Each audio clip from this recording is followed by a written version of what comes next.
I told you, this thing is bigger than Nino Brown, and I got a list of proof. If I'm going down, I'm taking a whole lot of people with me. Order in the court. Am I my brother's keeper? Yes, I am. Am I my brother's keeper? Yes, I am. Am I my brother's keeper? Yes, I am. And I come at you, you better not duck me, son. You better not duck me, son. I'm telling you. Nino Brown Boxing, and I'm back in the building. Shout out to the LDBC. Don't forget to hit that like button and subscribe. So yeah, guys, I'm back from vacation. So I just want to start this week off right. Yesterday was Memorial Day. You know, hopefully everyone that normally works on that day and they had a day off, hopefully y'all had a good time. People that normally off on that day, whatever the case may be, whatever their lifestyle, hope y'all had a good time as well. So I want to talk about Keith Thurman. Let me get straight to the point. It's been a lot of talk from Keith Thurman, a lot of chatter from him. I saw interviews specifically where it was a couple of sound bites Keith Thurman had that really annoyed me. You know, Keith Thurman said certain things like, since he was out of boxing, has boxing really been exciting? Basically, he was alluding to the fact that boxing hasn't been exciting the whole entire time he was out. Now, I just want to think about it, man. The PBC alone had multiple Fights of the Year candidates. It had the Unification, Hurd, Laura. We had beautiful fight cards that had Charlo, Laura, and Hurd on it at the same time when they weren't even fighting each other. We had Deontay Wilder fight, even more of a circus type fight. We had Conor McGregor and Floyd Mayweather. We had young guys like Devin Haney and Teofimo Lopez come onto the scene. We have Clarissa Shields just making history back to back. So, and the fact that Keith Thurman, and we had Errol Spence go over to the UK, defeat Kell Brook. So, with all of this exciting things taking place in boxing, the fact that Keith Thurman had the nerve to say that that boxing wasn't exciting without him is absolutely ridiculous. I mean, Deontay Wilder alone was jam-packed full of excitement. The Wilder-Luis Ortiz fight was one of those fights that was exciting, competitive. You know, it had me on the edge of my seat. I'm sure if you're a Wilder fan or you're a Wilder hater, it had you on the edge of your seat as well. So for Thurman to make those type of comments, man, it's absolutely ridiculous. I understand he's trying to promote himself and he's trying to promote his fight, but he's just saying shit that absolutely makes no sense. Now, another thing is Thurman, he keeps talking about his legacy. He's back to his riddles and, you know, if you can beat me, and all of this bullshit. And it's like, Thurman, let's be real for a second.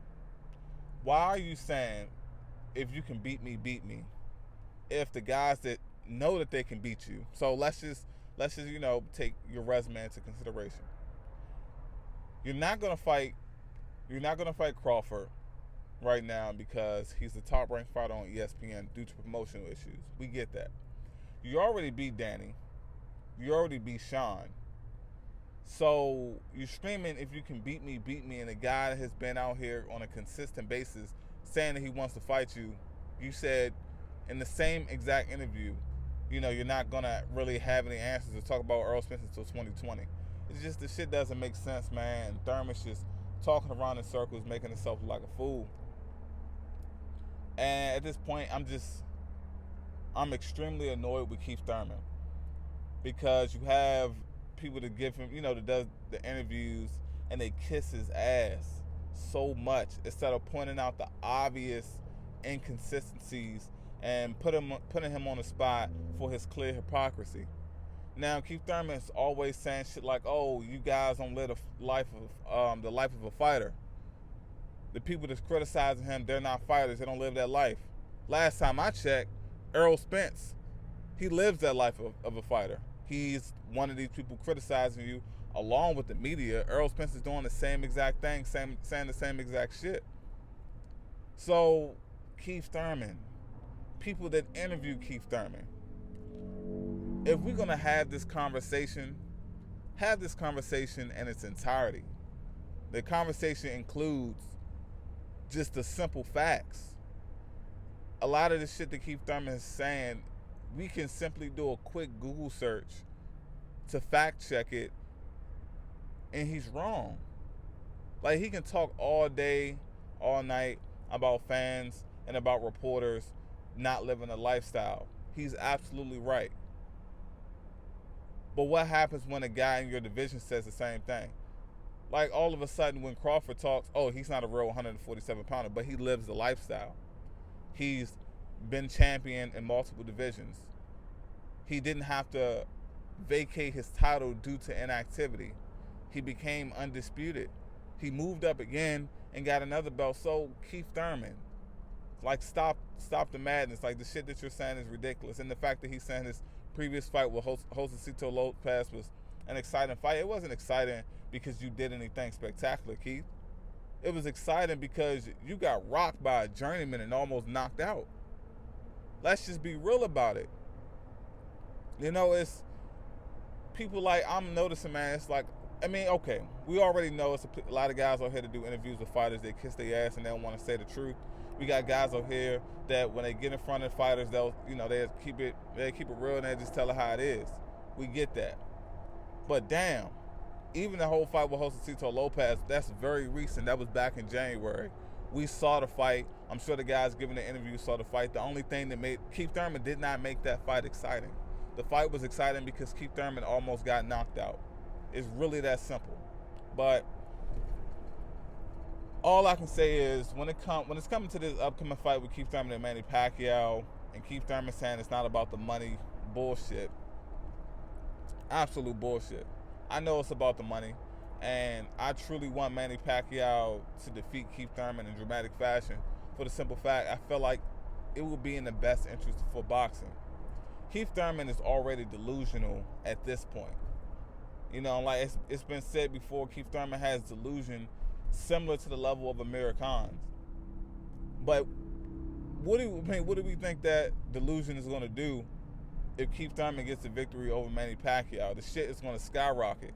It's going to go to a whole new level. Keith Thurman could get a controversial split decision victory over Manny Pacquiao, and the shit will go to his head like he stopped Manny Pacquiao in the first round. Like, with a split decision, controversial victory, Keith Thurman will think he's on the top of the world the same way that Deontay Wilder stopped Dominic Breazeale in such dramatic fashion. So, I want Manny Pacquiao to get this W. Some people say they feel like Manny Pacquiao will fight Errol Spence. Some days I feel like he wouldn't. Some days I feel like he would. I truly don't know. But I know if Keith Thurman gets this victory, he is going to try to flex so hard, even though he's been inactive, even though he hasn't been as entertaining, even though he doesn't have the same type of affiliations that Errol Spence has. He's going to be absolutely ridiculous in negotiations. I already know. It's going to be one of those fights where these guys are going to come at the table and he's going to keep on saying over and over again, will I be Manny Pacquiao? All of that dumb shit. But if Manny Pacquiao gets the victory, I feel like it's going to go one or two ways.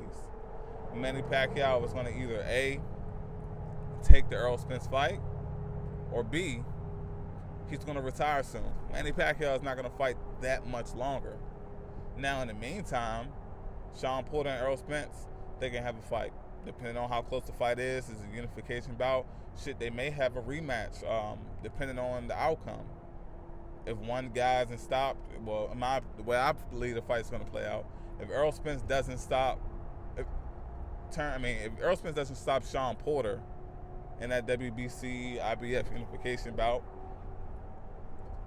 hey, we could have a rematch, and about time the fight rolls around for Pacquiao, maybe Pacquiao retires. At this point, he'll be what? He'd probably be approaching 42. So hopefully things play out that way. Me personally, I just want Keith Thurman not to be a factor anymore. Only thing Keith Thurman is going to do is hold up the welterweight division. Seen previous interviews where he likes to compare his situation with Errol Spence to his situation with Floyd Mayweather. Keith, you're comparing apples to oranges. It's not the same. You're not Floyd, and with him having this whole that Floyd Mayweather comparison, with Errol Spence in the past, if he gets a victory over Manny Pacquiao, he really gonna thank Floyd. So hopefully it doesn't work out that way, guys. But this is Nino Brown Boxing. Shout out to the LDBC. Don't forget to hit that like button and comment, subscribe. I'm out.